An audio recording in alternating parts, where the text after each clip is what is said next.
welcome back. So today we're going to be talking about opening your company, which is the first step in actually owning your own trucking business. Now, there are a ton of different companies you can open. You can do a sole proprietorship, you can do a partnership, you can do an LLC, you can do a corporation, and there are different branches. Also, there's the S Corp, there's the C Corp.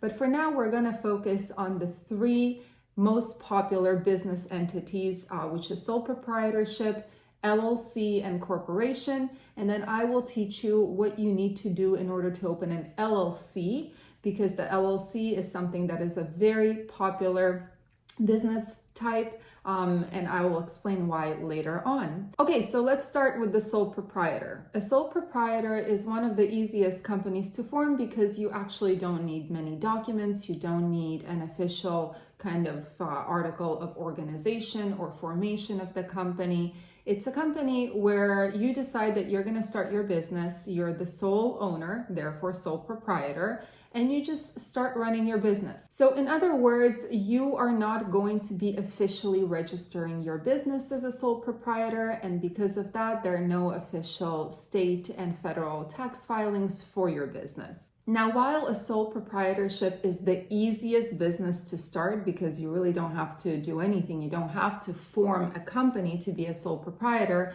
it has its own disadvantages. Number one, you don't have any liability protection, which means if God forbid you get sued, everything comes out of your pocket, and you have to kind of pay your own money, and your house, your car, whatever assets you have are on the line. And number two is credibility. A lot of banks, for example, will have a harder time giving out loans and financing if you are a sole proprietor. They like to see an actual business.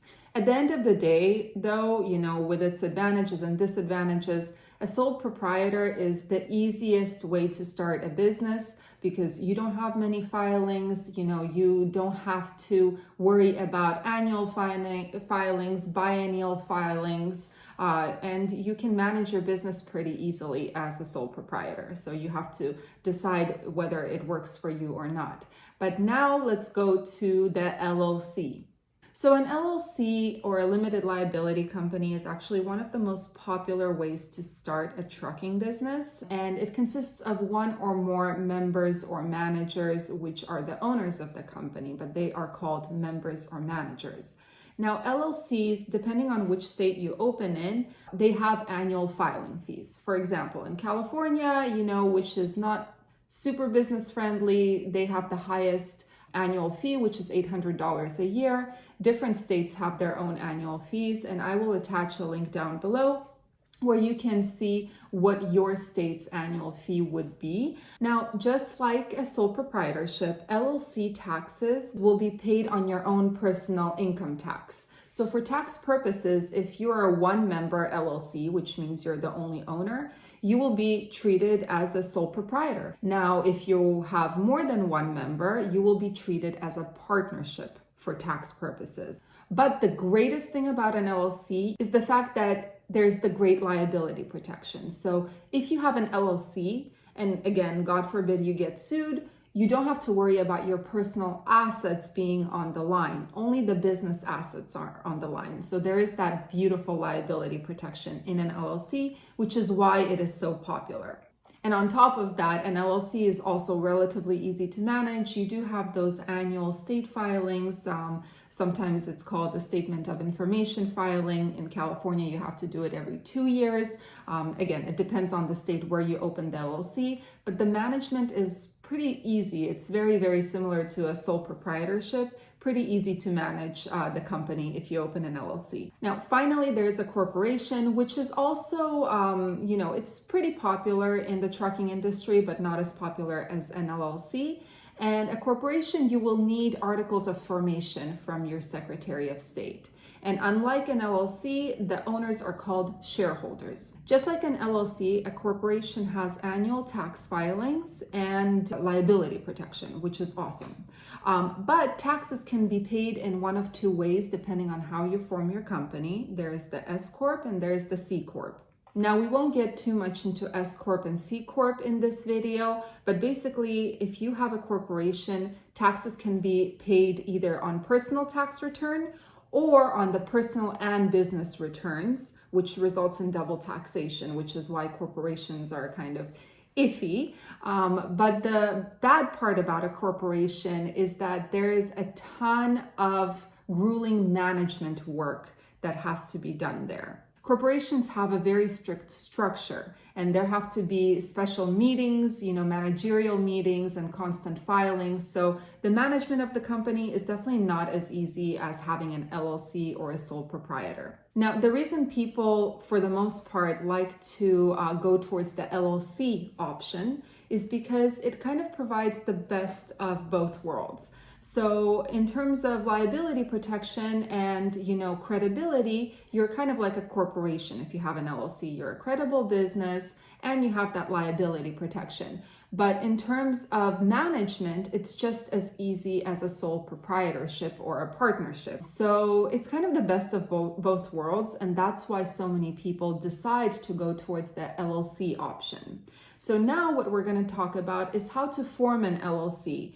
And this information is so state specific, so I'm going to generalize it at the moment, just to give you a general overview and point you in the right direction as to how to open your own LLC. So step number one when opening an LLC is you have to go to your state's Secretary of State website, and there you will file, whether it's online or you have to print out forms, fill them out and mail them in.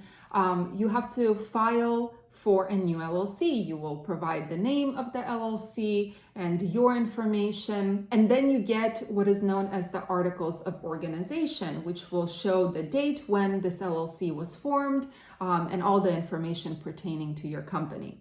Now, these Articles of Organization are super important to keep because they will be required multiple times during the process of opening your trucking business. Next is the Statement of Information, as it's referred to in California. Sometimes it's referred to as the annual or biennial report.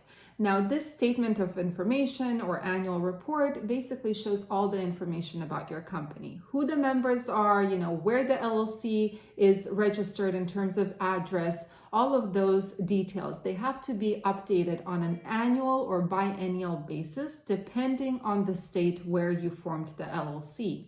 Now, when you're opening an LLC, there will be annual filings or sometimes biennial filings, and I mean like paying for your LLC. California currently has the highest annual filing fee, which is starting at $800, and it increases depending on your income. So what I'm going to do is I'm going to attach a link down below, which will show you what the current filing fees are for each state. So you can find what the filing fees would be for your state.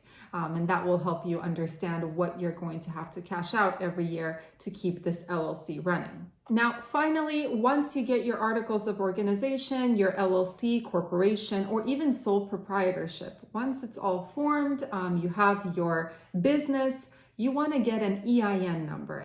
An EIN number is an employer identification number, which kind of separates your personal finances from your business finances, right? So EIN to a company is the same as a social security number to an individual person. Now, the great thing about EINs is that you can get them for free and you get them right away within the first 10 seconds through the IRS. You just fill out some information online and you get your EIN number for free right then and there, although it does take sometimes 10 to 20 business days to actually register in the system.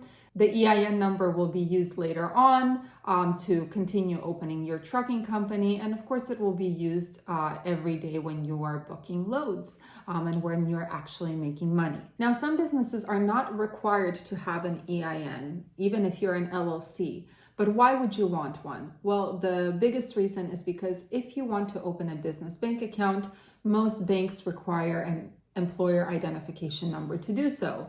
And as I said before, it separates your personal finances from your business finances. It makes you look more credible. And of course, it shows you to be an independent contractor rather than an employee. So because it's free and because it's so easy to get, I would recommend getting an EIN number.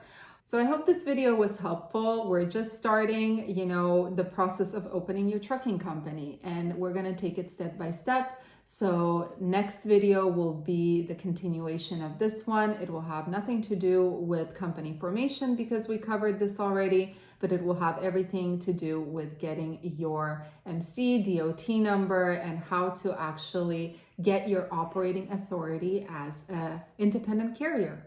So I'll see you in the next video.